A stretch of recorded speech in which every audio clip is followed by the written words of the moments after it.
Okay, here we go, determining a molecular formula. So we're given in the problem, succinic acid is a substance produced by lichens. Chemical analysis indicates it's composed of 40.68% carbon, 5.08% hydrogen, and 54.24% oxygen, and has a molar mass of 118.1 grams per mole.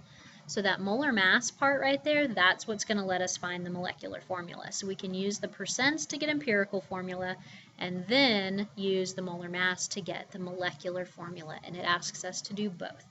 Okay, so again, we're going to figure out our empirical formula from our moles. So we want to take all of our grams and convert them to moles.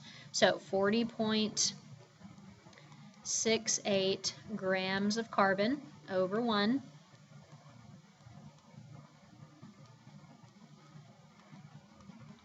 convert it to moles, and that gives us 3.39 moles of carbon, 5.08 grams of hydrogen, convert it to moles, and we get 5.04 moles of hydrogen. Same with oxygen, 54.24 grams of oxygen over 1. Convert it to moles.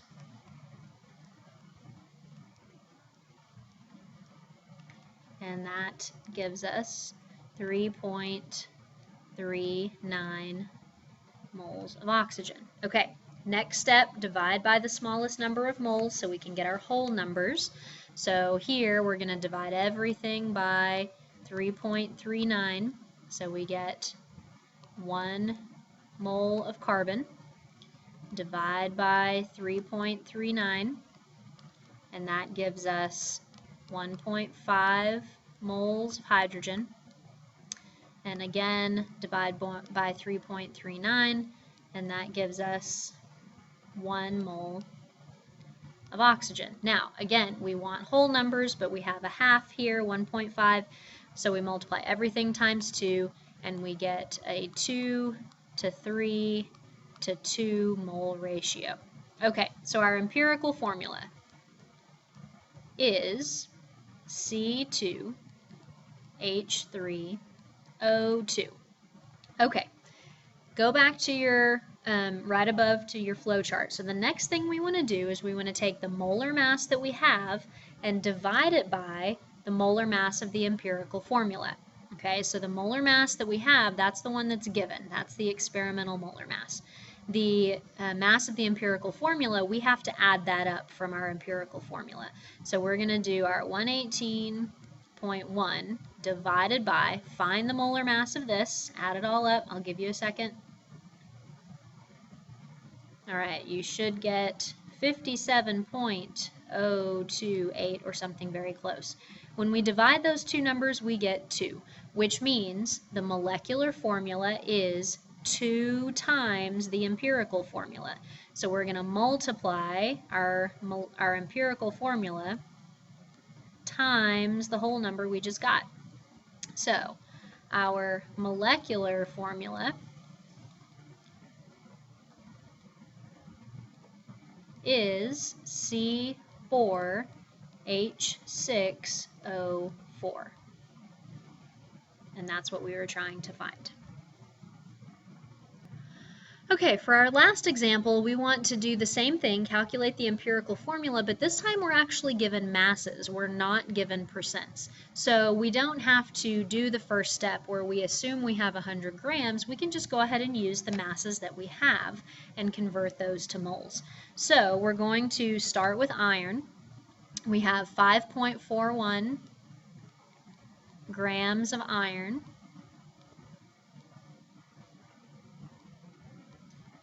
And we can go straight to moles. We don't have to worry about percentages here. So we look up the molar mass of iron on the periodic table, and that is 55.847 grams. So that gives us 0.0969 moles of iron.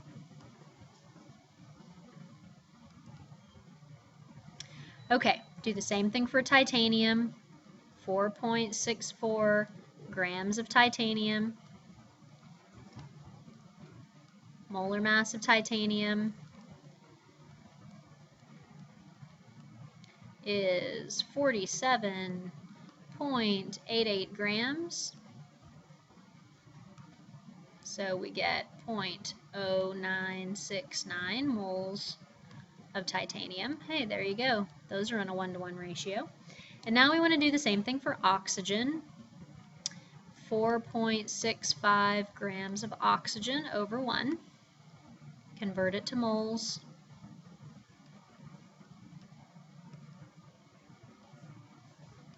And that's going to give us 0.291 moles of oxygen. Okay, so we know that these are both going to be in a 1-to-1 mole ratio, so we need to figure out the ratio for oxygen. So we divide by the smallest. These are both going to equal 1. Divide by 0.0969, and that gives us 3.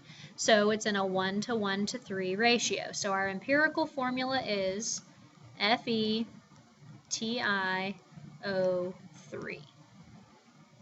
There we go.